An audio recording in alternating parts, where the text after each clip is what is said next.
Doctor बशार साहब, energy supply हम ये तो देख रहे हैं कि बहाल होने के बाद जो इंटरनेशनल मार्केट है उसमें क्रूड ऑयल की जो कीमतें हैं उसमें मुसलसल कमी देखी जा रही है। हुकूमत ने भी पेट्रोल में 74 रुपए फी लीटर कमी कर दी है पाकिस्तान में, लेकिन क्या ये तवक्को से ज्यादा कमी थी या फिर हुकूमत मजीद कम कर सकती है? उनके पास ऐसी गुंजाइश मौजूद है? जी अस्सलाम वालेकुम। देखें, हुकूमत बिल्कुल और कम कर सकती है। आपने देखना ये है कि आपके अवाम जो हैं वो किस तरीके से इस वक्त जो है वो जिंदा है। हर चीज़ की कीमत जो है बढ़ चुकी है। इस बजट में भी मुख्तलिफ टैक्सेस लगाए गए हैं। वो जो कि रिलीफ दिया गया है वो सिर्फ बड़े बिजनेसेस को, कारखानेदारों को, ज़िम्मेदारों को, उनको ज़्यादा रिलीफ दिया गया है। आवाम के लिए कोई ख़ास रिलीफ नहीं है, टैक्सेस ही लगाए गए हैं, तो उनको रिलीफ देना ज़रूरी है। मैं आपको सिर्फ एक मिसाल देता हूँ कि पेट्रोलियम लेवी जो है इस वक्त कम करने के बाद भी वो 66 रुपये 25 पैसे है। इसके अलावा custom duty and climate support levy जो है वो 58 रुपये और 75 पैसे है। ये तकरीबन 125 रुपये तो ये बन जाता है, जो 300 रुपये करीब 299 का आपका पेट्रोल है।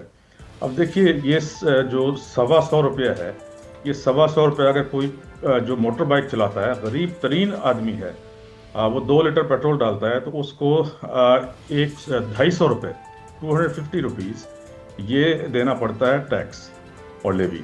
और अगर इसको आप एक महीने पे कैलकुलेट करें तो 7,500 रुपया जो है वो गरीब तरीन आदमी जो है, जिसकी दिहाड़ी जो है वो मुश्किल से 1,000 रुपये बनती है, वो महीने का 7,500 रुपये टैक्स देता है सिर्फ लेवी और टैक्सेस के मद में पेट्रोलियम पर। और बाकी जो इनडायरेक्ट टैक्सेस हैं वो इसके अलावा हैं। उसके मुकाबले में जो आपके रिटेलर्स हैं उनसे आप क्या टैक्स लेते हैं? देखें, एक तरफ आप कहते हैं कि आईएमएफ ने हमें कहा है कि लेवी लगाओ, आईएमएफ ने हमें कहा है कि ये टैक्सेस लगाओ, इसकी वजह से हम टैक्सेस लगा रहे हैं। लेकिन आईएमएफ जब कहता है कि एग्रीकल्चरल इनकम पे टैक्स लगाओ, ठीक है ना, बड़े बड़े जिम्मेदारों के ऊपर टैक्स लगाओ, 12 एकड़ तक को छोड़ दें, उससे ऊपर के जिम्मेदारों के ऊपर टैक्स लगाओ, उनकी जिनकी अरबों रुपए की इनकम है साल की।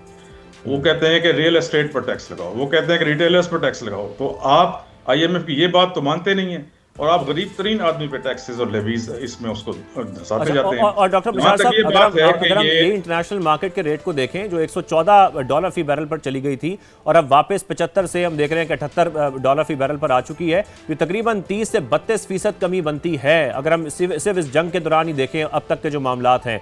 लेकिन जो पाकिस्तान में हम देख रहे हैं कि हुकूमत की जानिब से रिलीफ दिया गया है वो तकरीबन 20 से 22% के अराउंड है, तो हुकूमत ये पास ऑन क्यों नहीं कर पा रही है? आपकी बात मैं समझ रहा हूँ। देखिए, जिस दिन ये जंग शुरू हुई थी फरवरी में, उस वक्त $74 था ये बैरल क्रूड का, और अब तकरीबन उसके बराबर ही आ चुका है, आ जाएगा 1-2 दिन के अंदर। तो आपको जो कीमत फरवरी में थी फौरी तौर पे वो लानी चाहिए पाकिस्तान में, और फिर सिर्फ ऐलान नहीं करना चाहिए। अब जो कीमतें बढ़ गई हैं, जो ट्रांसपोर्टर्स ने कीमतें बढ़ा दी हैं, जो आपका सामान आता है कराची से सारे मुल्क को सप्लाई होता है, डीजल ट्रक्स पे सप्लाई होता है, उन सब ने अपनी कीमतें बढ़ा दी हैं।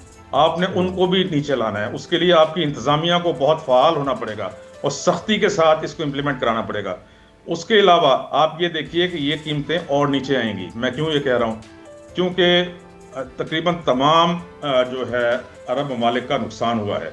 ईरान ने जहाँ जहाँ बेसिस थी अमेरिका की, उनके ऊपर हमले किए हैं, उनका बहुत नुकसान हुआ है। इस अरसे में उनका तेल भी नहीं बिका। जैसे कतर है, उसने एलएनजी की बिल्कुल सप्लाई बंद कर दी थी, पाकिस्तान को भी बंद कर दी थी। तो बहुत ज़्यादा इनका नुकसान हुआ है। इस नुकसान को पूरा करने के लिए ये अपनी पैदावार बढ़ाएंगे, उससे कीमतें और नीचे आएंगी। फिर जैसे यूएई है, यूएई ओपेक से भी निकल गया, ओपेक प्लस से भी निकल गया। क्यों निकला है? कि ये चाहता है, अब इसका तो बहुत ज़्यादा नुकसान हुआ है, कि ये चाहता है कि अपनी पैदावार को बढ़ाए, और ओपेक जो उसके ऊपर पाबंदियाँ लगाएगा या लगाता है अपने मेंबर्स पे, वो इस पर ना लगें और ये अपनी पैदावार बढ़ाए और सस्ता जो है बेचकर और अपने जो नुकसान हैं उनको पूरा करे। इस तरीके से ईरान का तेल भी आएगा मार्केट में, तो कीमतें एक पहलू पर मैं आपसे और बात करना चाहता हूं डॉक्टर बशार साहब, फिर मैं आबिद साहब की तरफ जाऊंगा कि पेट्रोलियम मसनूआत की कीमतों में हम ये देखें कि जो बड़ी कमी पर ऑयल कंपनीज एडवाइजरी काउंसिल है उसने भी कुछ तहफ़्फ़ुज़ात का इज़हार किया है। वज़ीर पेट्रोलियम को ख़त्म ये मौक़िफ़ इख्तियार किया उन्होंने, लिख कर के जो कीमतों के तयन के फार्मूले हैं उसमें तब्दीली से जो ऑयल मार्केटिंग कंपनीज हैं उनको तकरीबन 104 अरब रुपए का नुकसान हुआ है। क्या उनकी ये शिकायत जायज़ हैं? क्योंकि हमने ये भी देखा कि जंग के दौरान अगर देखा जाए तो पेट्रोलियम मसनूआत की कीमतों में जो इजाफे हो रहे थे तो उनको बहुत ज़्यादा मुनाफा भी हुआ था, और 3 माह के दौरान कीमतों में जो तब्दीली के फार्मूले हैं उसमें कितनी बार तब्दीली की गई है, इस पर वो एतराज़ उठा रहे हैं। तो ये एतराज़ात आपको लगता है कि उनके जायज़ हैं और इससे वाकई असर पड़ता है जो हमारे मुख्तलिफ सेक्टर्स हैं उस पर? डॉक्टर बशारत साहब। जी बिल्कुल, जो है मैं समझता हूँ कि गलत बात है। उसकी वजह यह है कि जब ये जंग शुरू हुई है और हुकूमत ने एकदम बहुत ज़्यादा पेट्रोल और डीजल की कीमतें बढ़ा दी थी, तो उस वक्त जो है इनके पास कम से कम 29 दिन की सप्लाई मौजूद थी। इनकी सप्लाईज मौजूद थी, इनके पास स्टोरेज थी। तो सही। वो जो तेल है वो तो पुरानी कीमतों पे खरीदा गया था, तो वो उसका फायदा इन्हीं ऑयल मार्केटिंग कंपनीज को दिया गया था। अरबों रुपए का इन्होंने फायदा उठाया था। अब ये बिल्कुल गलत कह रहे हैं और किसी तरीके से भी ये अवाम मफाद में नहीं है। बात ये है कि जो ये बैठे हुए हैं, ओगरा बैठा हुआ है, और उसके अलावा आपकी जो पेट्रोलियम मिनिस्ट्री के लोग हैं, इनको चाहिए कि एनालाइज करें और प्रॉपरली जो है ये ट्रांसपेरेंट तरीके से सामने लाएं अवाम के कि उस वक्त क्या कीमतें थी, उस वक्त जो है इनको कितना फायदा पहुंचाया गया, और अब ये जो शोर मचा रहे हैं इसमें कितनी हकीकत है।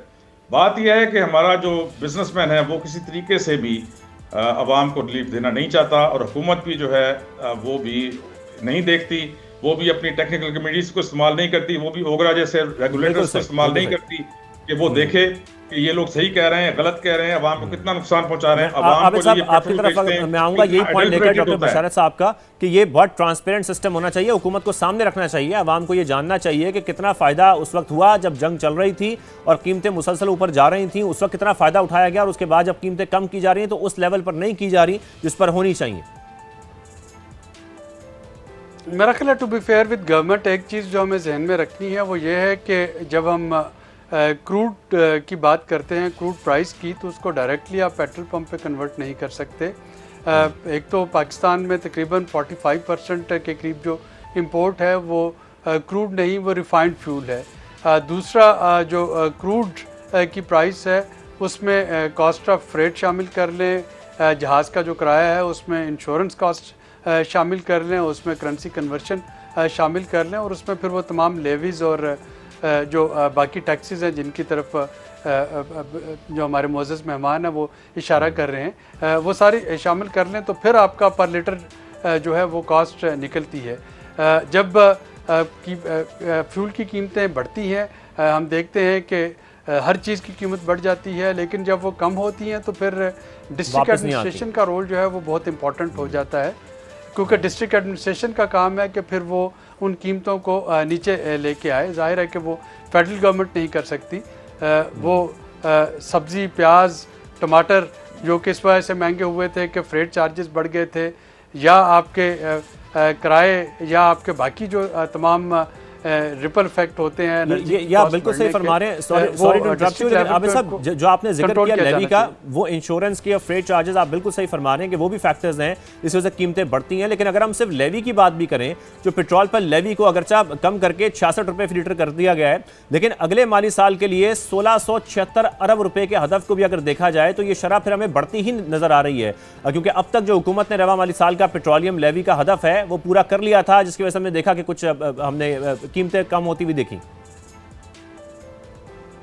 हमें थोड़ा सा लेवी के बैकग्राउंड में जाना पड़ेगा, जो कि PMLN का जो छठा बजट था, मिफ्ता इस्माइल साहब और शाहिद खान अब्बासी साहब की गवर्नमेंट वाला, उसमें बुनियादी तौर पे ये लेवी की कैप जो है इसको बढ़ाया गया था, और पेट्रोल से फ्यूल से GST जो है उसको कम किया गया था। और उसकी एक बुनियादी वजह जो थी वो यही है कि वफाक को अपना खसारा पूरा करने के लिए फेडरल डिविजिबल पूल से जो भी उसकी आमदनी अलहदा हो सके वो उस पर जाने की कोशिश करेगा।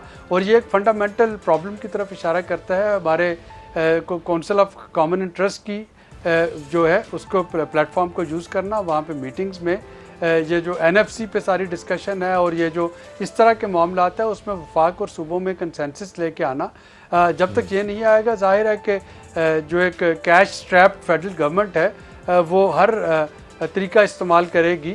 मैं हरबे का लफ्ज़ इस्तेमाल नहीं कर रहा, मैं तरीका कह रहा हूँ कि वो हर तरीका इस्तेमाल करेगी कि उसकी आमदनी जो है उसमें इजाफा हो और उसको जो ये टैक्सेस और बाकी चीज़ें हैं वो फेडरल डिविजिबल पूल में ना डालना पड़े। तो जब तक ये मसला हल नहीं होगा तब तक आप देखेंगे कि फेडरल पेट्रोलियम लेवी है वो इसी तरीके से चल रही होगी, क्योंकि फेडरल गवर्नमेंट के पास उसके अलावा अपने डेफिसिट पूरे करने का कोई और आसान रास्ता नहीं है। आसान रास्ता नहीं।